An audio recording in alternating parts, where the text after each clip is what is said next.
more thing I wanted to go over with was a checklist for you to check at the very end after everything is done and you think you're ready to turn it in. I just put my page number up there. Don't worry about it. Number one, the font should be Times New Roman 12-point font. You might want to do an edit select all and look and see if the font changes up in the upper left-hand corner, because if it does, you need to change it right then and there to Times New Roman. It may even be on 12, but it just, especially if you're copying and pasting from a database, so those are not Times New Roman generally. Okay, number two, make sure you have 1-inch margins all around. Go to paragraph, choose normal. Double spaced. There should be 6 paragraphs. Your introduction, your first main point, your second main point with transition, counter argument with transition, third main point, and your strongest one with a transition. Then your conclusion has a restatement of the thesis.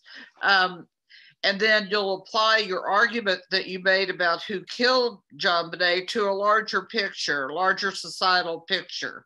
It's not just about her. It could be about the criminal justice system. It could be about police. It could be about beauty queen pageants, whatever you think. Just don't introduce any new ideas in there. Okay, works cited. It has to have its own dedicated page, please. Its own dedicated page. And you even noticed in the other video that it didn't go all the way up to the top. I don't know why, because I thought I had saved it like that, but obviously I had not. So you need to go back and check that. Make sure the title goes to the top of its own page. You have to have a minimum of 4 sources. That means you can have more, but not less.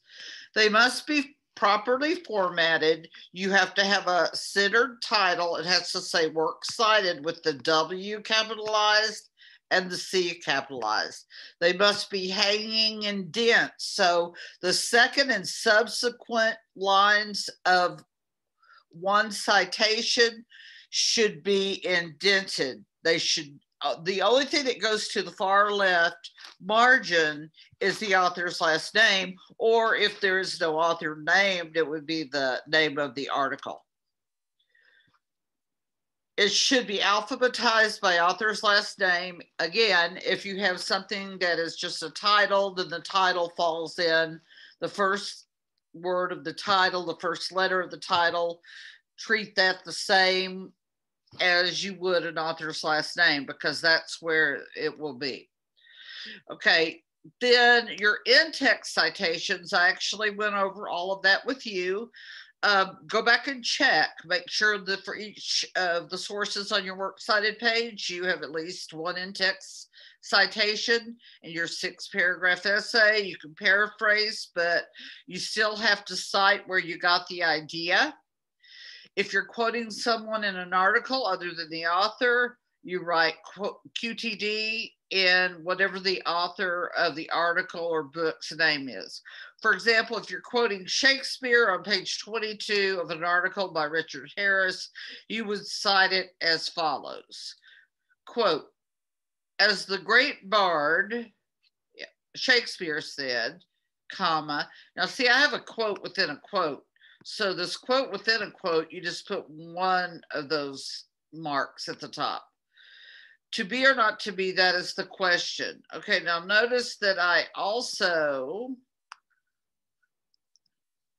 again, I thought I did that. Yes, you do put in a mark like this at the end, and then you enclose it in quotes because it started out here.